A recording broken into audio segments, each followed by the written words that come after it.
Dude, no way, man. The Cold War season is over, man. COD Champs is in the books, and a new dynasty has been born. I mean, we have a lot to talk about today. Obviously, the grand finals of COD Champs are done and dusted, and Atlanta FaZe are your Call of Duty champions in Black Ops Cold War. And I mean, we're gonna break down the whole grand finals. It went 8 games. FaZe ends up winning 5-3. I mean, Toronto was right there with them. There were so many maps that went down to the wire, obviously with two round 11 S&Ds and just some wild moments in control as well, and just a lot to talk about. So it's gonna be a blast. And of course, we gotta talk about some of the fallout that this has on Rostermania moving forward and what this means for the legacies of some of these players and these teams in Cold War. So without further ado, guys, we got a lot to talk about. So let's get right into this one. Let's go. Alrighty, man. So this was just a wild series and it was set up really, really well. Of course, these are the 2 best teams in Call of Duty. I mean, it was really fitting that these guys ended up making it to the grand finals because these guys have been the 2 best teams on the whole year, obviously since Insight joined the Ultra in stage 2. And I mean, they've won 4 of the 5 events combined, with the Rocker, beating Toronto, of course, in stage 5, and FaZe lost to Toronto in stage 2. So there was a lot of storylines here going into the grand finals. There really were a lot of legacies on the line heading into the series. So, I mean, you started off and looking at the map set, I was like, man, this looks like a FaZe 5-3. Going into the series, Toronto had the advantage in the S&Ds. And so the question mark was, where are these hard points going to fall out? And you really had to stare down that Apocalypse map 8. And of course, spoiler, that's where it ended up ending because Toronto doesn't like playing Apocalypse. It's been a map they've been obviously trying to avoid this year. They only played it 1 time in stage 4 and stage 5. And that was in the stage 5 grand finals against the Rocker, because the Rocker came from the winner's side of things. And so the Ultra couldn't veto Apocalypse. And of course, the Rocker had a dominant win on that map in that series. And so I was looking at that map specifically like, all right, I mean, this one's going to go FaZe's way. So this really needs to be 3-4 or something along those lines heading into that map 8. That was kind of a big highlight for me going into this series. So when we're going through it, map 1, I mean, my goodness, Toronto has as good of a start as you could possibly have. They win 250 to 175. And Simp had quite possibly the worst map of his whole career. He went 10-26 in map 1, and they just had their teamwork was like non-existent in this one, and Toronto was firing on all cylinders. Benjamin Bance, bro, the purple assassin, was frying. He ended up going 26-13 on the map, and the rotations were all in favor of Ultra. The P2s, I don't think FaZe got a second on P2 in this map, and also the Ultra looked incredibly good on P4s, and just FaZe was really having trouble rotating and trying to flip those spawns and hold those spawns for P2s, and then also really struggling to rotate to find map control on P4. And that was really the difference in that map 1. I mean, Cammy and Bance looked great. Insight, I thought his X factor was in this map. Here was the positioning that he had on those P4s. He had insanely great positioning. It was a huge reason for why the Ultra were able to get so much of that time. And really just an impressive overall performance from Insight and from Toronto in map 1. And that kicked off the series where I'm like, all right, that means we have a series with Insight and company taking map 1. So you go into a map 2 Express, and this is where I really thought Toronto had a big time advantage because they'd looked so good on Express lately. FaZe has been iffy on Express, and they've had a lot of 50-50 moments. I mean, on the season, going into this one, the Ultra were 10-2, and I think FaZe was like 5-6 or 4-5. I don't have that one written down, but overall, Ultra were heavy favorites going into this map too on Express. But my goodness, man, FaZe played it great. But it came down to a handful of different moments, and it came down to around 11, and FaZe clutch up in around 11, where Kleenex had an unbelievably great map for Toronto. But really the difference was aBeZy in this match, where he was finding first bloods like nobody's business. And a lot of times aBeZy has a problem with getting traded off his first bloods, where he does a great job of finding the first bloods, but he oftentimes gets traded. But in this map, he had 5 first bloods. 5 first bloods. I mean, he got first blooded three times as well. But overall, aBeZy was the X factor in this series, or in this map for FaZe. goes down to the wire. CleanX made some unbelievable plays to even keep it close.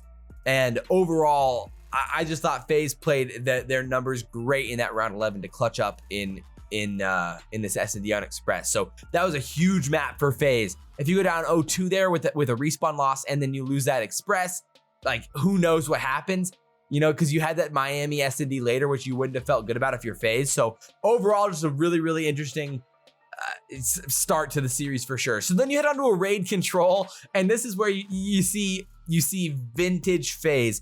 There was a little bit of a break between map 2 and map 3 because of the multiplayer reveal for Vanguard.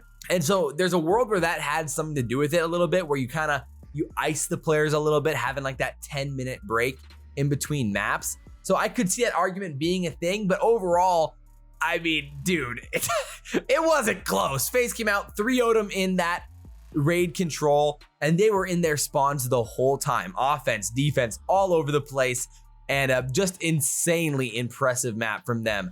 I mean, the positioning from Cellium and Abizi in that map was great. I loved how they played off each other and helped each other with gunfights in that map. And it was a 7.5 minute map overall. They dominated. CleanX went 3-13 in the first few rounds, and CleanX finished 9-21 on the map, which was shockingly bad for a guy like that. So then you head into a map 4 raid, and I mean, basically same story. It looked like a repeat, but just playing hardpoint. It was a 7-minute on the dot map where FaZe dominated. 100-point club, Toronto, 250-78 in that map. And the P2 was really the difference here, where you hold P2, you flip the spawns for P3, and then you head on to P4 for the break of that too. So that was really the big time difference in that map when they flipped Toronto and held P3. You're like, oh no, this is the problem here. And I mean, Cammy went huge on P4, got like a 3-piece to even give him a chance to break P4, to give him a chance in the map at least, but they got smoked. 78 points, which is the third least amount of points on raid for any team on the whole year, only behind LAT to the hands of Toronto, which was like 13 points or whatever, and then LAG to Dallas. So that was that's a dominant map from FaZe there in a COD Champs grand final. Shows the upside that FaZe has as a squad and how freaking good they are in respawns, man. They're insane. So then you head on to a map 5 S&D on Miami, and this is where, this is quite literally a must-win map for Toronto, and they take care of business. They win 6-2. Overall, just a really impressive map. I mean, we've seen Insight be so good on this map on the season, and Cammy just did a great job of making some impressive plays. I mean, Cammy like finessed and had some unreal plays just overall in that game, and I think I was just really impressed with what Ultra brought to the table there in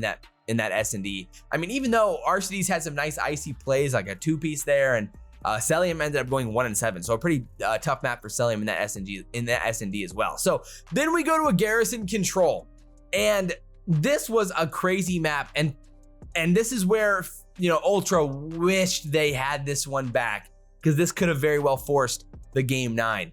It ended up going 3-2, and the mid-map plays from Toronto were great early on. I love the control early from them, and like FaZe hit the A side off the rip, and I was like, oh, that's an interesting play from FaZe to hit A off the rip. But then Abizi and Arcides and Cellium, they all started catching fire. They ended up having 4 streaks to work with for round 5. And just some massive plays from Arcides to find streaks early inside dark as well there. So they gave him 4 streaks in round 5. And like, it was a really crazy round 5 because like both teams had a legit chance to win this round, even though FaZe had 4 streaks to work with, because Bance made some unbelievable plays top green. That's what you're seeing here, are these insane plays from Bance to give him a chance in this round. But at the end of the day, the streaks ended up being the difference, and FaZe clutched up in the round 5 on offense to get the dub. And just a wild map. That's a really fun control match to go back and watch.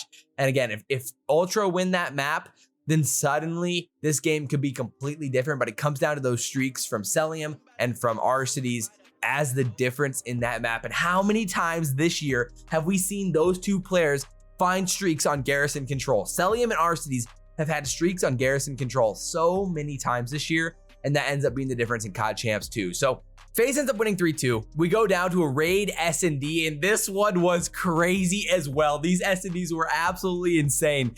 Down to the wire again, round 11, and the ultra clutch up, man. I mean, dude, just a clinical S&D from them in a lot of plays. And the difference was Cammy was unbelievable. That's what you're seeing in all of these clips. Cammy in 2 separate rounds. He had a literal 4-piece ace in round 6. Like, what are we witnessing? I mean, Cammy was really, I mean, like we said yesterday, when Cammy started off slow on the control and then went to like 21-4 in the final 2 rounds, just like this, where Cammy started off a little bit slow, but then he finds the ace in round 6. Then he finds a 3-piece in round 9 to clutch a 2v4 for Toronto. And that forces basically the round 11, and Toronto clutches up. So Cammy, literally MVP plays from him there. Absolutely wild round, and that was one of the craziest S&Ds of the whole season right there in the grand finals. So that was awesome, and that sent us to the apocalypse, where the odds were stacked against Toronto in this match. Like I said, they don't want to play this map. It's the one map they don't want to play out of all maps on this game. And this is where the winners final, or coming from winners, is the advantage, and the veto advantage really does matter here, because this is a map that FaZe, or that FaZe would be hyped to play against Toronto, and that was the case.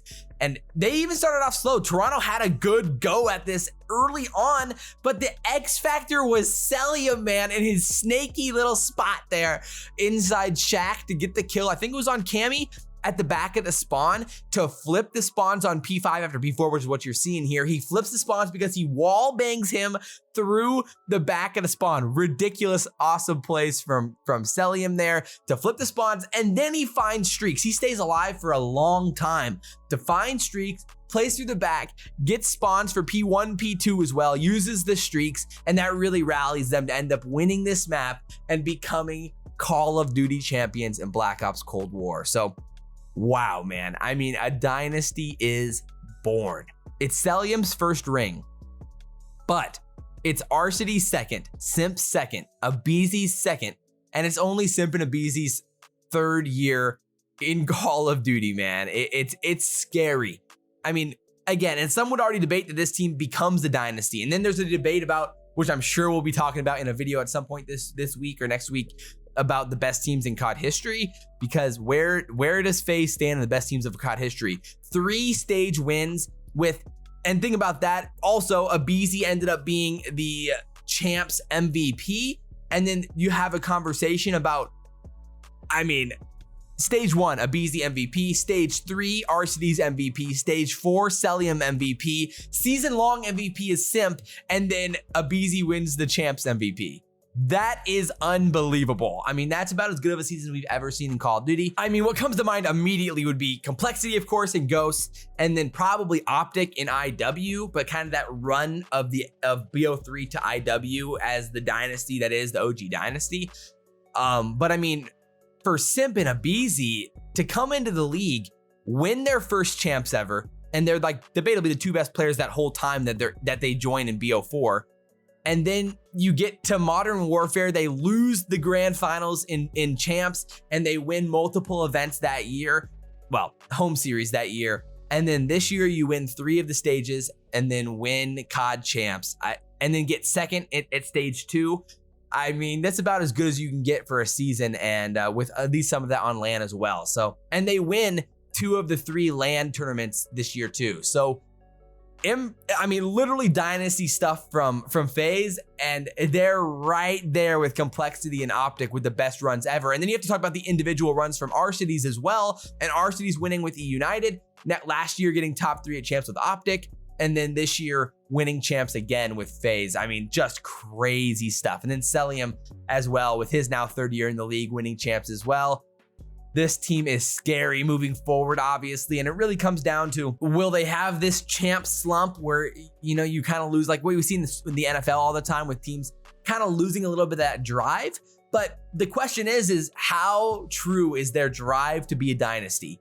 And I mean, when I had Arceus on my channel earlier on this year, he said that was the goal for them, to be a dynasty in Call of Duty. And if that's really the case, then I mean, heading into the next year, they're going to have every opportunity to go back to back, with Vanguard being very similar to Modern Warfare with the movement and the gunplay and the game style. These guys were all freaks in that game, and playing 4v4 early on in this game in Vanguard will be an opportunity for them to be very, very good again. So, I mean, as for Toronto, man, dude, the Ultra changed the game, and they gave hope to every single team in the CDL, because teamwork is everything.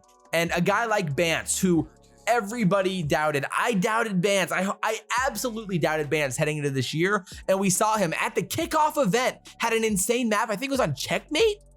And I was like, oh, that's fluky. Wow, Bance was frying. That's crazy. And for Bance to prove me wrong in stage 2 after Insight joins the team, and Insight completely changes the game. These guys, I mean, they truly are redefining Call of Duty with how teamwork can be more important than anything. Obviously, all of these guys are freaky natural talents, but the teamwork and spawn knowledge and positioning is what wins championships. And Toronto really proved that this year. And not to mention how big of strides that they made, and the argument that they're making for European Call of Duty. I mean, all 4 of these guys are European. We saw Insight come from the EU amateur scene last year, well, this year and last year, and how much he dominated inside the EU AM scene. And we saw CleanX, of course, come over from BO4 and BO4 Champs with Singularity. CleanX and Insight teamed on Singularity in BO4 Champs, and they made that run there. And for CleanX to finally get his chance last year, play very, very well with Cammy. And then this year, they really bring it all together, maintaining their core group. I mean, that's an awesome, awesome story for Toronto. And they have to be proud about their run that they made at Champs. So these guys were all freaks. Benjamin Bance, he turned the clock back. He looks like a literal unit on the map. I mean, Insight, Cammy, and CleanX, they're a legit trio of slaying power. And I mean, Cammy and CleanX are both insane playmakers, and Cammy really is the real deal. So with all that said, I mean, now we are on the dawn of Rostermania. I mean, this, as the second that the 250 points were scored on Apocalypse there, Rostermania began. And really, Rostermania already began for 4 teams in the CDL. Of course, the Surge, Paris, London, and LAG after they got eliminated after stage 5 with the releasing of, the Seattle team and a lot of those things. So now is the time we gotta be on the lookout for all of the low-key cryptic tweets and the conversations that are going to be had. Last year, I mean, we've heard so much about how Champs on LAN is literally the ground for where teams make rosters, and so that's going to be on the lookout this year. I mean, really, the only 2 teams that are locks to keep their rosters are FaZe and Toronto, and after that, any of them could make changes. I mean, Optic could make changes. Dallas could even make changes. You're looking at any of these teams. The rocker become really, really interesting, and so all of those teams are going to be a ton of fun to watch this year, heading into the offseason in the next few weeks as we figure out where these players end up sifting out. And I'll be doing a predictions video for Rostermania very possibly tomorrow as well. So I hope you guys enjoyed this video, man. Drop all your comments down below. We had the 2 best teams in Call of Duty duke it out in the grand finals, and it was a blast to watch. And I hope you guys enjoyed it as much as I did. And I hope you guys enjoyed this video as much as I did, having fun making it. So if you guys did enjoy it, like, comment, subscribe, share the video if you guys really enjoyed it. But as always, guys, I'm your boy SalvationsElite, and guys, we'll have a lot to talk about this offseason. I'm out.